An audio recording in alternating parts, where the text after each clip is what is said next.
стоит ли покупать тогда холодильники Атлант? Соски пробивала полностью голая, пробежаться около камеры 10 раз. Это флэш называется. Маркетинг — это вид человеческой деятельности. Если твой друг, типа, знаешь, там не поддерживает тебя в твоих социальных сетях, там, если он там не ставит тебе лайк. Я просто взяла все в свои руки и начинала делать. У меня была цель — попасть на телевизор.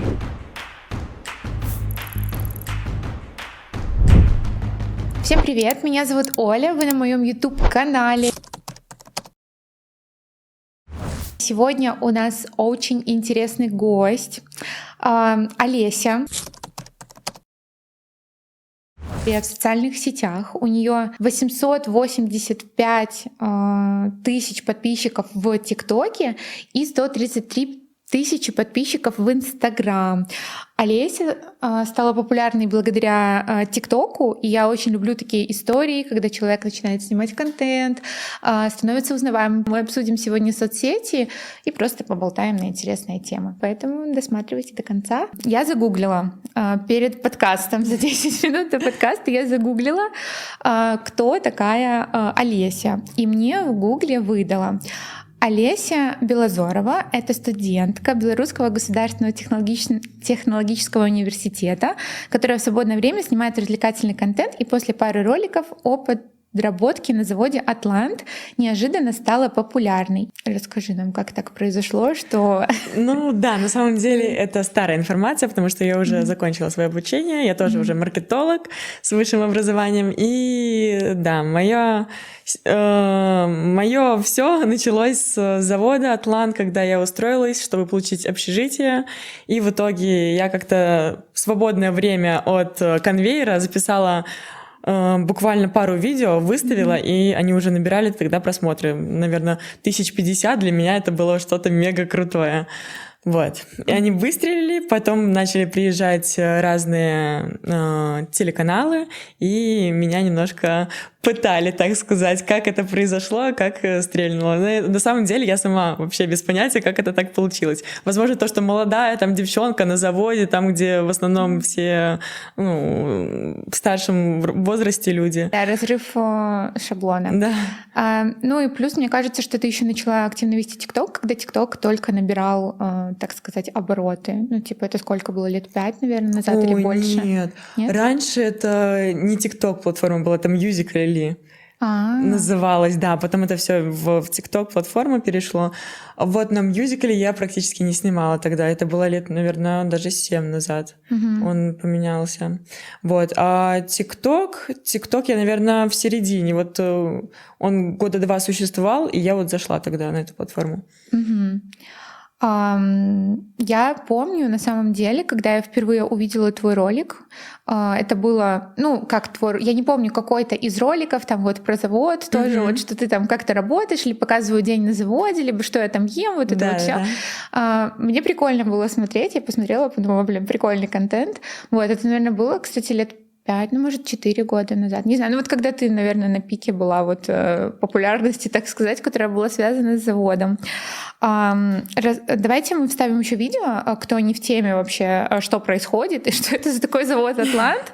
Это завод, где производят, насколько я знаю, холодильники, да? Или что-то еще там есть? Ну, по сути, есть в Минске 2 завода, холодильники и стиралки, но я на холодильниках была.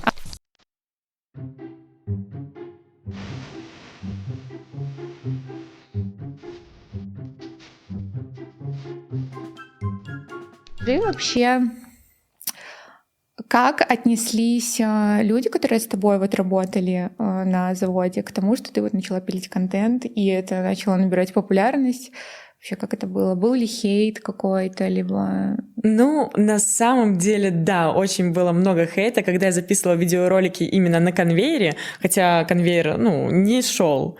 То есть у меня была свободная минутка. Ко мне подходил начальник и немножко ругал, сказал, что нельзя здесь делать, вообще снимать, съемка запрещена. Но мне так было все равно, потому что я понимала, что работа тяжелая, если меня даже уволят, то это будет даже к лучшему. А это была как отработка какая-то? Нет, это был месяц на заводе, чтобы мне дали в итоге общежитие. То есть ты всего месяц там месяц работала? Поработала, да, потом меня уже повысили, и я там занималась контент-мейкером.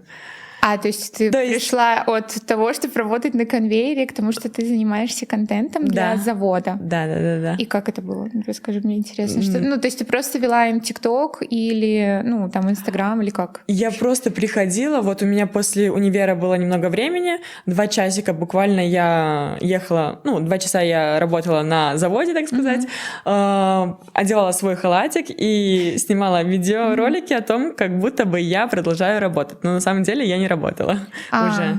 Понятно. То есть вот такое вот было. Окей. То есть как такового хейта какого-то со стороны вообще тех, кто с тобой работал, вот других каких-то работников, там, может, старшего поколения, он вообще был? Ты сталкивалась с этим? Да, я вот когда шла на конвейер, один раз решила параллельно снять видос, бабушки проходят и говорят, ты, конечно, и чучело, лучше бы шла на конвейер работать. И что ты тогда почувствовала? Я тогда просто сняла еще видео и описала всю ситуацию. Тогда люди поддержали меня, да.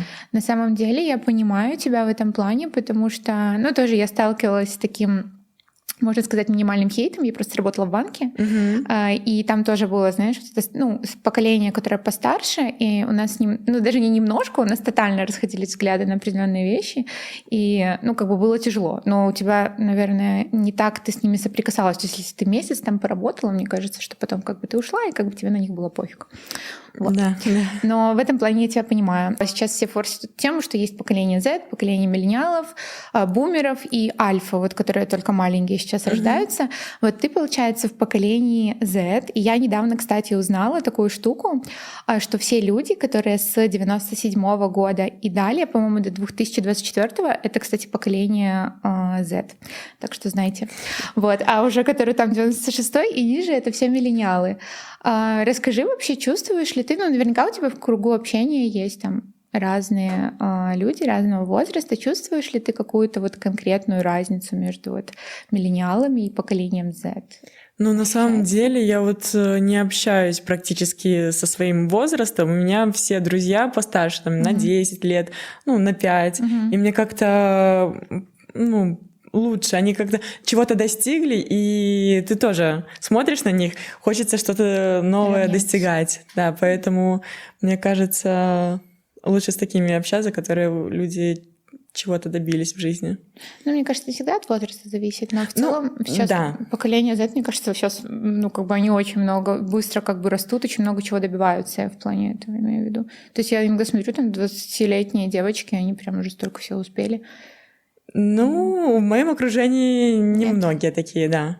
Поэтому постарше больше чего-то добились. Ты знаешь, как я недавно слышала такую фразу, что если вам кажется, что вы самый умный в этой комнате, вам надо встать и выйти из этой комнаты, каким бы классным, как классно вы себя не ощущали. Поэтому, возможно. Смотри, вообще поколение Z, я тоже немножко прогуглила, пообщалась тоже с чатом GPT на эту тему, и узнала такую, не то, что узнала, мне кажется, это не новость, что мы все, да, поколение Z, я тоже здесь еще на секундочку, очень сильно не можете, жить, не можем мы жить без технологий, без телефонов, без смартфонов, без компьютеров. Как ты вообще это ощущаешь? Если у тебя на сегодняшний день забрать, телефон, все девайсы, будет ли тебе окей? Насколько забрать? Вообще, знаешь, например, как было 20 лет назад, когда, например, там телефонов, всего такого не было. Представляешь ли ты без этого? Я на самом деле тоже не представляла жизнь свою без телефонов, но мы с подружкой поехали в путешествие на корабле, и в итоге там не было интернета. И если есть чем заняться, то, в принципе, время идет незаметно, и ты даже не ощущаешь, что ты без интернета, без телефона, я думаю, что на недолгий какой-то срок можно прожить, но все равно потом есть какая-то зависимость, ощущается, что не хватает чего-то. Ты блогер, все равно это твой основной заработок. Да. То есть ты тогда бы лишилась заработка? Тогда бы я лишилась заработка, да, тогда есть, разница. А сейчас, мне кажется, просто проще заработать деньги, особенно поколению этому, которое, знаешь, они все такие... Сейчас интернет, и поэтому можно найти любую подработку, да даже... Я вот в свое время начинала там с листовок даже. Осталось бы работать на заводе, если бы не было соцсетей? Нет, там Уж начала другой небольшая заработная плата и здоровье. Очень сильно гробишь свое, поэтому я бы, может быть, где-то не на конвейере, а повыше, то можно еще. Но все равно немножко трепет мозги. Поэтому лучше самой на себя работать. Расскажи нам вообще всем, стоит ли покупать тогда холодильники «Атлант»? После того, как я там поработала, мне кажется, не стоит. Ты бы не советовала, Не да? советовала, нет. Лучше какой-нибудь другой. Окей, мы вас услышали, все понятно. Я вообще еще тоже пообщалась с чатом GPT, и вот он мне сказал такую вещь, что поколение Z ищет смысл в работе, а не просто деньги. Как ты относишься вообще к тому, что работа должна быть по призванию? Типа по призванию в плане, вот если ты, например, родился, и у тебя там, например, тянет, там, не знаю, в медицину, и там, не знаю, у тебя, например, было поколение врачей, и вот ты как бы должен быть врачом. Ты считаешь, что это нужно так, либо нужно делать что-то, от Я души? думаю, нужно делать так, как вот душа тебя велит. Потому что если ты устроишься на нелюбимую работу, то будет постоянно выгорание, и ты не сможешь работать. На долгий срок тебе точно не хватит. Тебе нравится быть блогером? Да. Я я не знаю, 3 года, наверное, постоянно что-то заливаю. Я даже не могу... В ТикТоке у меня стабильно должен быть какой-то 1-2 видоса каждый день. Вот, если я не залила что-то, то я чувствую себя, как будто бы что-то я не сделала за этот Ты день. относишься типа к этому как к работе, как к твоему бизнесу, да? Это как-то с душой больше как-то... Ты просто кайфуешь. Я кайфую от этого, да. Как снимаю, редактирую, на расслабоне, на чили, так сказать. А идеи где ты берешь? Ты кем-то вдохновляешься? То есть есть какие-то блогеры, за которыми, возможно, ты следишь? Или вот...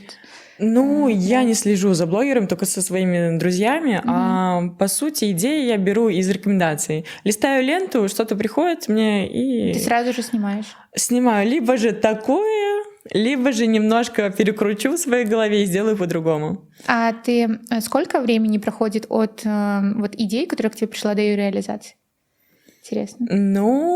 Обычно на следующий день я все это делаю. То есть очень быстро. Очень быстро, да. Вот я тоже так стараюсь, кстати, реализовывать идеи, потому что потом ты такой думаешь, нет, это какая-то фигня. Да, особенно если это тренд, то как бы все, надо бострее делать, пока он в тренде, и ты можешь залететь хорошо на хорошие просмотры. А ты равняешься на англоязычных каких-то тиктокеров, если мы говорим про тикток, потому что оттуда же идут по факту все тренды.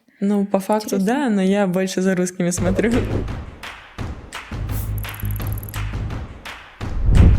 Тебе не нравится то, что тебя до сих пор ассоциируют с заводом, либо тебе это, либо тебе все равно? Да мне как-то все равно, я без комплексов. Ты как-то раньше просто подписана еще так была, а теперь ник сменила. То есть, не «Атланта» подписана. Да, до сих пор? Я просто... В ТикТоке, да. Леся, кажется. Это в Инстаграме, да, я так подписана была. Все, я просто на самом деле больше сижу в Инстаграме, чем в ТикТоке. Но, ТикТок я... там, кстати, разная аудитория, да? Как на твой взгляд? Где? В Инстаграме и в ТикТоке. Да, в Инстаграме более такие лояльные люди, они не пишут гневные комментарии. Бывает, там найдется пару человек, а вот в ТикТоке столько хейта льется, я не знаю, откуда у людей столько много слов негативных. Какой самый жесткий был хейт в твой адрес? Жесткий хейт. Который ты вспомнишь сейчас. Вот недавно я сделала, допустим, ринопластику, и все начали меня булить. Говорили «Пиноккио, Буратино», писали.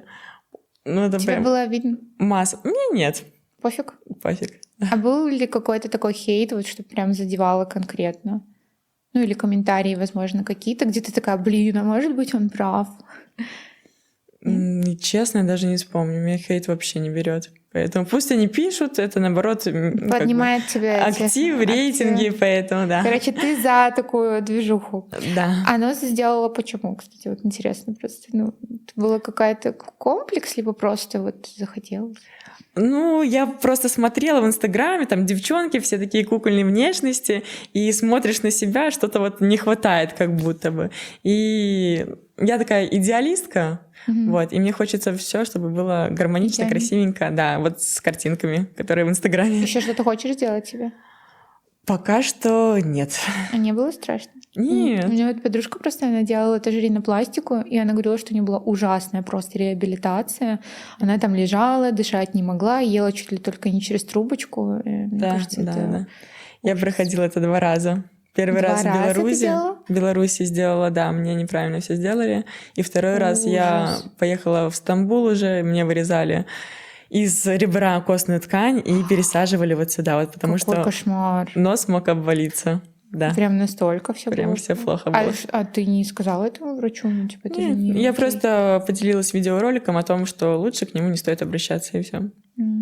Ужасно. Ну Хорошо, да. что сейчас все хорошо. Да, Короче, больше ты пока не планируешь никаких Пока операций, нет. да? После той реабилитации тебе да, хватило нам не долго. очень хочется.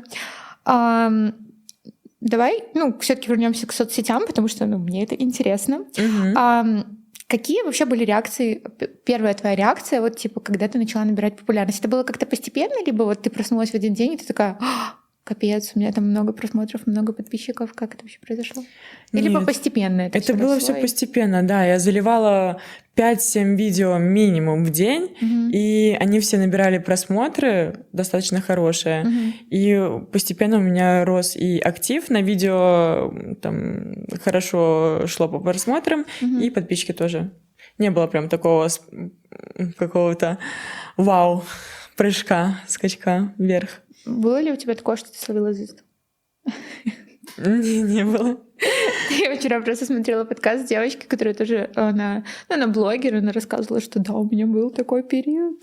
Ну, типа, что она вся такая прям ходила, типа, я крутая, я блатная. Не было на такого? самом деле как-то даже не ощущаю себя, что я какая-то медийная.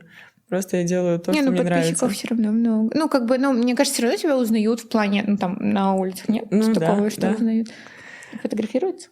Да, ну мне вот тебе приятно? поначалу мне прям нравилось, а сейчас немножко я хочу быть в тени. Некомфортно? Да, когда подходит, ты вот занят своими мыслями, как бы с музыкой ходишь в наушниках, как тебе подходит, Ну, ты можно больше сфотографироваться. интроверт? Нет, я экстраверт. Ну да, в этом плане просто как-то поменялось уже мировоззрение. Раньше нравилось, сейчас уже возраст берет, может.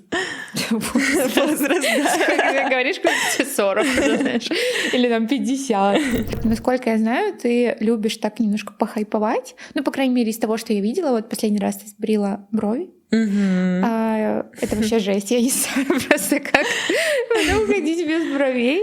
Уже немножко отросли, все красиво. Ну вот я имею в виду, что вот ты в жизни такая же в плане, как и... Либо ты что-то делаешь вот на стримах, бывают какие-то такие штуки, которые, ну, типа ты бы вот в Ну, жизни не в сделала. жизни я более такая спокойная, а на стримах, в соцсетях я резкая, такая эмоциональная, можно То есть сказать. ты иногда делаешь что-то намеренно, потому что ты понимаешь, что как бы это... Да. Ну, как бы, что это трафик. Да, По факту. просто если делать все это спокойно, размеренно, то в соцсетях ты, ну, в ТикТоке, на самом деле, ты не стрельнешь. Там нужно эмоции давать людям, чтобы они тоже как-то... Раскачивать их. На эмоциональные качели. Короче, подсаживать, знаешь, как на эти абьюзивные отношения. Также там где-то меньше чуть-чуть, где-то больше. Но мне кажется, что ты достаточно, на самом деле, искренне все делаешь. Ну, я честно признаюсь, я прям не слежу, да, типа там за каждым шагом, но я просто знаю, что, ну, как бы до того, как записать подкаст, я просто знала, что вот есть такая девушка, что она работала вот там на заводе Атлант. Я иногда вижу твои, когда захожу в ТикТок, прямые эфиры.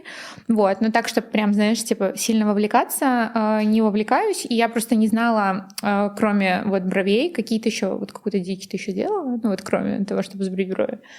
Что интересно. Ой, да, я там соски пробивала. Соски пробивала? Сама? Да, Реально? Чем? иголкой швейной. Тебе не было стрёмно? Я обрабатывала перекись, и было нормально. На что вы готовы ради хайпа? Не, ну пробить соски это, конечно, интересно. Ну, я так аккуратненько там сквозь кожу. Все нормально, потом ничего не... Немножко поболело и прошло. До сих пор пробиты? Не, Сняла? я просто... Ты просто пробила, я думала, показала, ты да. прям... Может, потом захотела пробить и чисто нет. Не-не-не, такой не хочется. А что еще, кроме сосков? Даже интересно стало. Я, походу, много теряю, потому что не сижу в прямых эфирах в ТикТоке. Там Ну такое да, творится. раньше мы на трэш такие желания играли, зеленкой могли полностью вот так вот облиться. Потом ходишь такая зеленая, люди недопонимание, что происходит.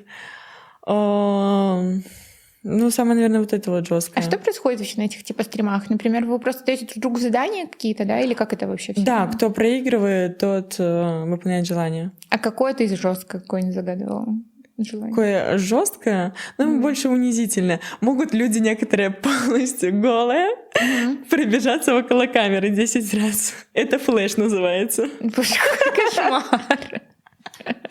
Что, ты так бегала? Я не... Ну, другие, да. И что? И прям, ну, типа, они реально бегают голые. Прям. Да. И ничего не прикрывают.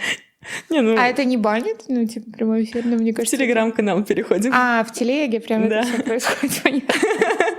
Очень интересно. Короче, хайп — это такой нормальный инструмент, и ты им нормально так владеешь и пользуешься, я бы сказала, активно применяешь. А ты любишь вообще вот такие истории, когда люди прям, ну, вообще какую-нибудь чертовщину, знаешь, типа творят, ну, я не знаю даже вот что привести в пример. Ну, типа, ну, это жестко, на самом деле, пробивать соски, типа, там, сбривать брови, это жестко, но в плане вот, ну, я не знаю даже, что из такого последнего. Что Грязный какой-то хайп, ну, да? Да, такой, знаешь, вот, типа, например, там типа, ну, вот не то, что про... Я не хочу сейчас, да, копать, то есть, в тему отношений, но вот есть все равно такое, что, например, там выставляют, типа, на показ, там, как они плачут, знаешь, вот я там сижу, вся расстроенная, вся в слезах. Ты такое вот делала?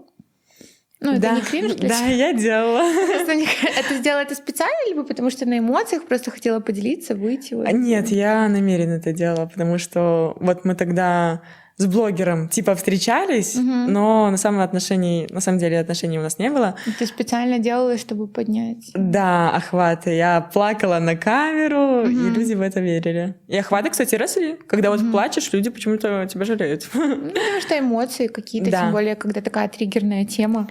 Поэтому я к этому отношусь, ну, можно сказать, нейтрально, положительно. Такой вопрос. Ну, а есть ли вещи, о которых ты жалеешь, например, что ты их сделала и выставила в социальной сети, и ты бы, например, типа, знаешь, как есть такая фраза, что интернет помнит все. Хотела бы что-нибудь удалить? Какой-нибудь там видос, либо какой-нибудь там ассоциация? Есть такое? Ну, я не знаю, даже как-то такого нету, не вспомню сейчас. Ну, типа, все окей. То есть все, что ты делала, как бы Всё окей, нормально. так и остается, пускай. Пускай, да, будет так. А не думала никогда, кстати, вот типа поехать там, например, в Россию, потому что, мне кажется, там для блогеров более такая среда.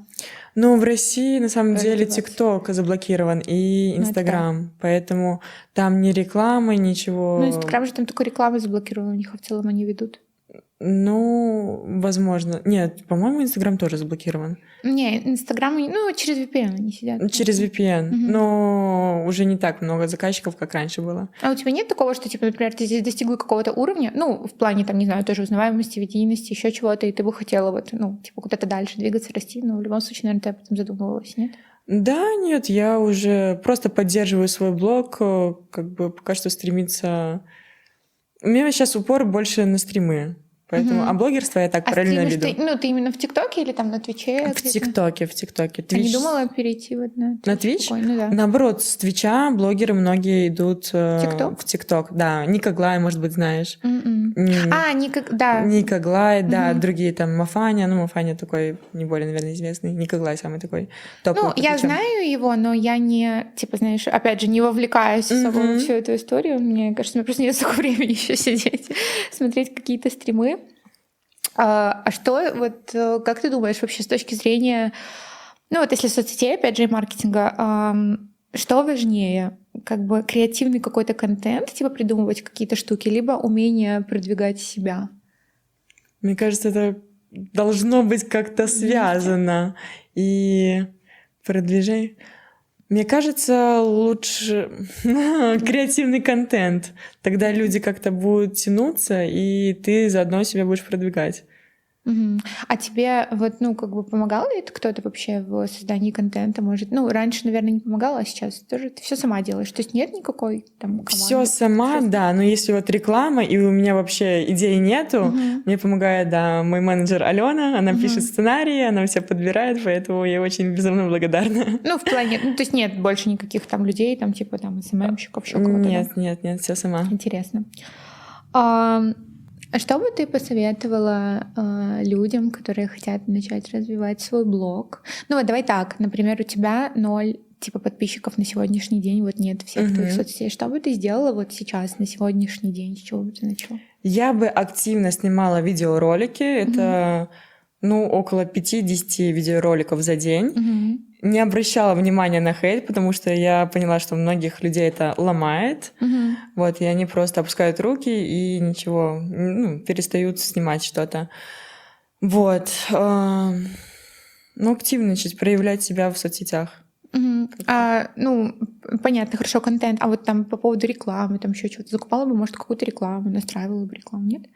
Или ты чисто на органическом? Я думаю, лучше себя, да, так продвигать, самой себе, потому что таргет тоже, вдруг не твоя целевая аудитория, ты наберешь подписчиков, да, но они не активными будут. Поэтому тут только все в твоих руках. Ты ведешь, получается, только Инстаграм и ТикТок, да? Телеграм-канал еще. Перегоняюсь со стримов в Телеграм-канал. Много там подписчиков? 20 тысяч. А Ютуб не думала вести? Ютуб? Такое. Мне говорят постоянно в шорты перезаливай свой контент, а я как-то ленюсь. Не знаю почему. Сказали, что вот в России закупают массово рекламу в Ютубе. Вот. Но у меня как-то не доходят руки до заливания, до перезаливания с ТикТока в Ютуб.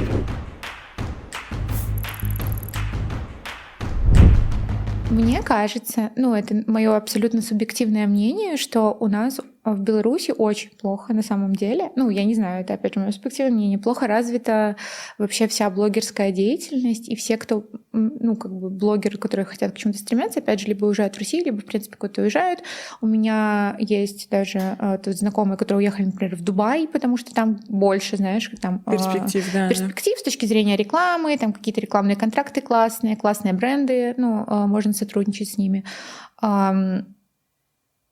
У нас вообще, по твоему мнению, то есть, я знаю, что все равно тебя приглашают на какие-то мероприятия, ивенты, наверняка ты работаешь с какими-то брендами. Как ты считаешь, вообще у нас это типа сильно развито? Либо... Я бы не сказала, что прям сильно, но мероприятий достаточно, чтобы там блогеры между собой как-то скооперировались, поснимали что-то. Вот, но да, перспективы больше, мне кажется, в России. Но сейчас, на данный момент, то, что закрыли ТикТок, закрыли Инстаграм, то в России, если бы мне кажется... не закрывали, ты бы ехала туда? Уехала бы туда? Может быть, да. Если бы меня кто-то пригласил куда-то там сотрудничать с какими-то брендами крутыми, то да. А что для тебя крутое? Вот какой твой отдельный бренд? Мне даже интересно, с кем бы ты хотела сотрудничать? Крутые бренды? Например, с кем бы вообще там, знаешь, типа предел мечтаний. Может, какие-то люксовые бренды, там, Gucci, Louis Vuitton. Типа именно одежда, да, или... Они же сумки, там, ремни. Да, может быть, даже в бьюти-сфере, там, с косметикой какой-то. Я сейчас, кстати, активно снимаю ролики тоже бьюти, и я бы тоже очень хотела с каким-то, знаешь, таким, типа, там, Dior, либо... Да. Интересно, но я понимаю, что у нас, это очень проблематично, мне кажется, в Беларуси сделать, поэтому все и уезжают. Да, все верно.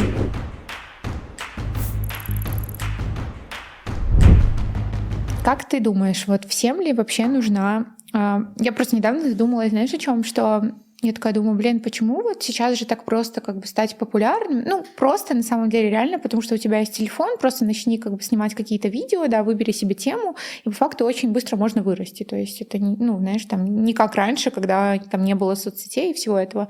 И я почему-то задумалась, почему люди все так не делают, а потом я поняла, что, наверное, просто не всем, не все хотят быть популярными. Как ты считаешь, вообще всем ли нужна популярность, всем ли надо снимать контент? Это от человека зависит, да. Некоторые хотят популярности, а некоторые скрытные такие ребята, поэтому... Ты всегда хотела этого? Либо это как-то само получилось, и просто тебе это понравилось в моменте? Нет, я всегда хотела. Я с детства, помню, что-то снимала, но мне так было... Я была зажатой из-за того, что у меня были кривые зубы. Вот, и поэтому мне было стрёмно там снимать какие-то липсинги, близко камеру преподносить. Но потом со временем я как-то комплекс это поборола, а потом со временем еще виниры поставила. И мне всегда с детства хотелось быть на телевизоре. Я цель эту поставила галочку, и, в принципе, довольна. А ты была на каких-то прем-каналах, да, или, в плане на телеке, я имею в виду? Ну... Сейчас телека можно считать YouTube, но я имею в виду именно в таких. В новостях, вот Беларусь-1, там Беларусь-2, СТВ, да, ко мне приезжали, и тогда я интервью тоже давала. Бабушка твоя, да, моя, Да, моя бабушка внучка тогда на ТВ. радостная была. А что там спрашивали тоже про ТикТок, про соцсети? Да, в основном про то, как я с завода перешла на блогерство. Угу. Интересно. Угу. И как там? Как там все происходит, расскажи. Где? Ну, на ТВ. На Это было ТВ? волнительно, может? Да нет, там как-то они спонтанно приезжают, микрофон тебе дают, и Ты даже такая никакого... говоришь, что хочешь. Да, сценария никакого нету у них. Все спонтанно происходит. Ну, показываешь работу, как ты работаешь, и говоришь там... Они вопросы задают, и буквально минут 20 этого все занимает. Ну, Мне было достаточно быстро. волнительно первый раз. Первый раз, ну, конечно, было волнительно. Есть ли что-то в соцсетях, что тебя прям, ну, напрягает конкретно? Ну, то есть кроме каких-то хейтерских, возможно, комментов? В соцсетях то, Да. что напрягает. Да. Но если говорить про площадку TikTok, то там как-то по просмотрам непонятно. Бывают скачки хорошие с просмотрами, а бывает просто видео хорошее, качественно отснято, но оно не залетает.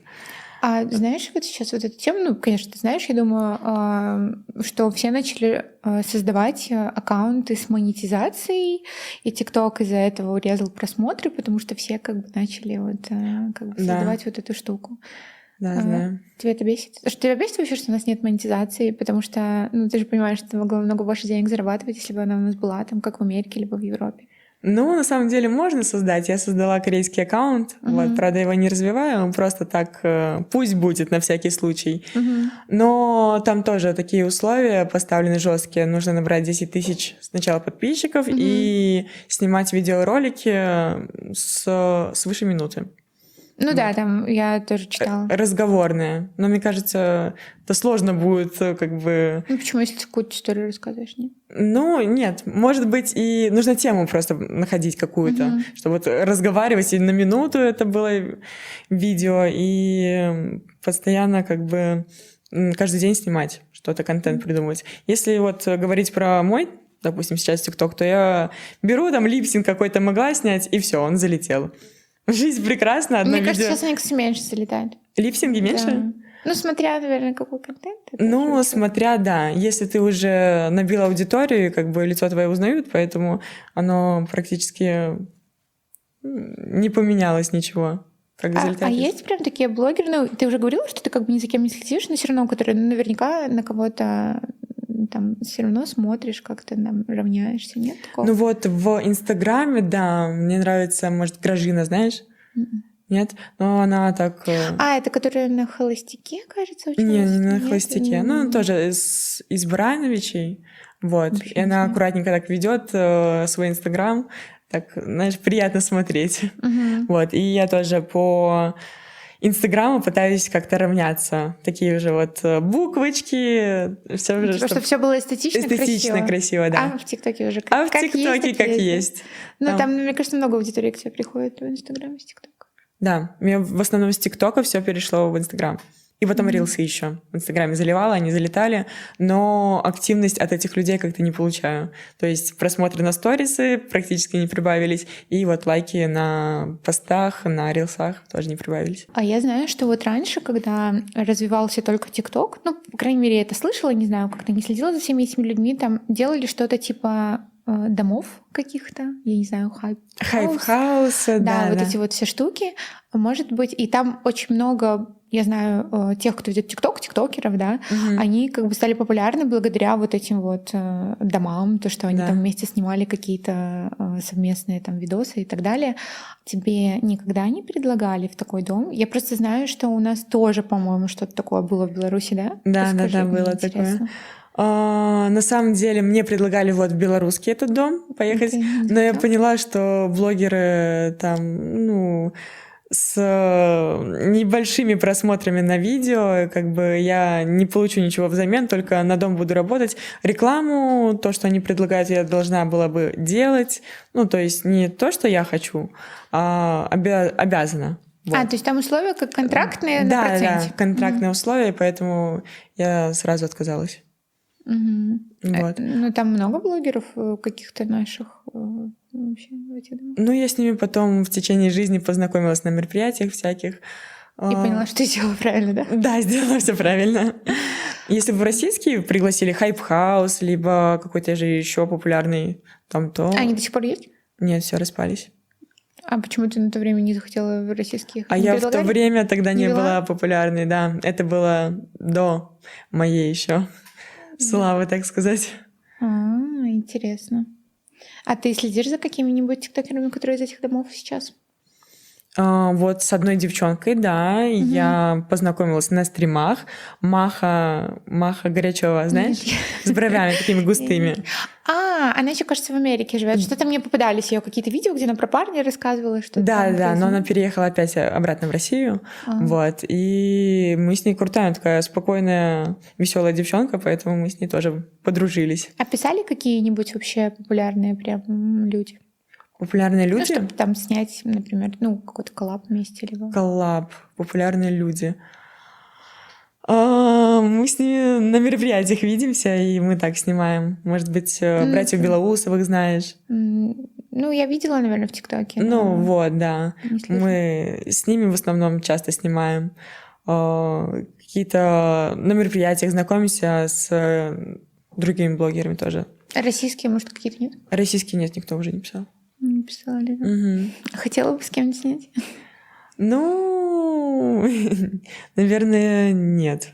Я просто ни за кем не слежу, поэтому не могу сказать никому. Ну, короче, ни за кем не слежу, ни за кем не смотрю, я на стримах, я на стримах. в своем мире каком-то живу. Да. На самом деле это классно, мне кажется, потому что нет такого, что, знаешь, что ты увидишь у кого-то, что, блин, у него лучше, мне надо сделать, например, так. Ну, знаешь, когда бывает, следишь за кем-то, постоянно очень сильно вовлекаешься в жизнь, вот я поэтому тоже делаю такой детокс.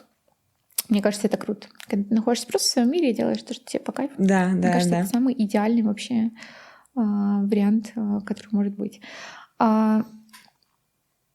Какой-нибудь, может, самый классный рекламный контракт у тебя был? Интересно. Да, и был такой. Это предлагали мне тогда рекламировать пиво. Гараж. Да, гараж с виноградом. Вот, мы тогда поехали в какую-то деревню. Я была в роли коровки. Там было прям как короткометражный такой фильм мы снимали на природе. Коровки тоже там бегали, и я была в роли... как тебе сказать, за рулем мотоблока. О, прикольно. Вот, я первый раз тогда водила мотоблок, это был такой экспириенс интересный для меня, и посмотреть, как все это проходит. Вот, поэтому это, наверное, самая классная интеграция. Сказала про гараж, я сразу вспомнила этого чувака, который снимает этот Lita Energy, типа вам или... Да. Вам или один другого. Это с Гомеля ребята, кстати, мы тоже с ними дружим. Да? Я просто увидела, когда их в ТикТоке, я вообще была уверена, на самом деле, что они из России. Я тоже почему-то, да. Я потом просто увидела один ролик, где они были в Европте, и я такая, они чего, из Беларуси? Да. И интересно. А видела эту Викторию вживую, нет? Нет, мы только на стримах общаемся так. Она стримила с ней? Да, постоянно. И что вы там делали? Так просто? Или какие-то задания тоже? Нет, до побед играем. Чья команда круче, так сказать. Как родители твои отнеслись к тому, что вот у тебя такой вот есть блог и популярность? Интересно. На самом деле они не верили в меня. Они просто, смеялись и с усмешкой говорили, звезда, вот. А потом, когда я уже начала стрелять, такие немножко посерьезнее относились. Когда я уже обеспечивала сама себя, они тогда, мне кажется, поняли, что это не бессмысленная какая-то кривлялка просто, а уже достаточно такой хороший заработок. Как основная работа. Мне кажется, это так ужасно, когда не поддерживают. Они с усмешкой. Я бы не сказала, что прям негативно как-то. Просто так. Они серьезно как бы не относились. Да. О, звезда, снимай. Мне кажется, на самом деле, все это поколение, оно очень серьезно не относится к соцсетям и не понимают, какие вообще деньги и как это вообще все происходит, потому что, знаешь, у них в голове, что вот они там целую жизнь работали на работе, Да, классическая вот эта история. И как бы они не понимают, как это так, можно за какой-то ролик там непонятно сколько денег заработать. Ну, мне на самом деле мама до сих пор звонит и говорит, ну, когда ты устроишься на нормальную, обычную Реально? работу. Да, да. Она до сих пор еще думает, что Да. у тебя что-то щелкнет, да, в голове, когда устроишься на работу. Вот поэтому из-за них, из родителей я пошла на высшее образование, потому что обязательно нужно иметь высшее образование, иначе ты просто, ну, не человек. Ну, я тоже для галочки. Тоже А для какое у галочки. тебя высшее образование? Маркетолог. И чему, кстати, там сейчас учат? Чему ты научилась? Ну, прям интересно. Выучила одну фразу. Маркетинг — это вид человеческой деятельности. Ясно, вот это, знаешь, как London is the capital of Great Britain. Понятно, спасибо большое. Ясно. А друзья вообще поддерживали? Друзья? Или тоже смеялись? Да, как-то нет, нейтрально относились ко мне. А потом, когда я уже тоже выстрелила, то одногруппники такие: о, ну круто, поздравляю. Достаточно так воспринимали уже серьезно. А не было обидно, например, что кто-то не поддерживает, там что-то еще? Знаешь, просто я очень часто сейчас вижу видео вот эти, когда говорят, что если твой друг, типа, знаешь, там не поддерживает тебя в твоих социальных сетях, там, если он там не ставит тебе лайк, то это вообще пассивная агрессия. Ну, вот такие вот я видела видео, там какой-то психолог, она прям разбирала, почему вот это вот так. Ты считаешь, что это, ну, как бы так, либо тебе вообще все равно на это? Да, я как-то... Ну, не было такого, что, например, в начале, когда ты что-то снимала, там, ну, типа, там, друзья, например, тебя не поддерживали, либо какие-то твои знакомые, ты из-за этого обижалась? Нет, я не обижалась. Я просто взяла все в свои руки и начинала делать. Вышла из этой детской позиции. Да. То, что говорят другие, мне было все равно, даже друзья, если там не поддерживали как-то, я на это не обращала внимания. У меня была цель — попасть на телевизор. Все, вот, я стремилась. Какая следующая цель? Какая следующая цель? Ну, с блогерством, я не знаю, такая... Может быть, какая-то крупная покупка. Именно, ну, я имею в виду в реализации. Вот, а в реализации пока не придумала? Что, да, так, на идет течении, всё, да, плыву сейчас. Всем спасибо большое, что посмотрели наш сегодняшний выпуск. Подписывайтесь, ставьте лайки, пишите комментарии. Всем пока. Пока. Всё.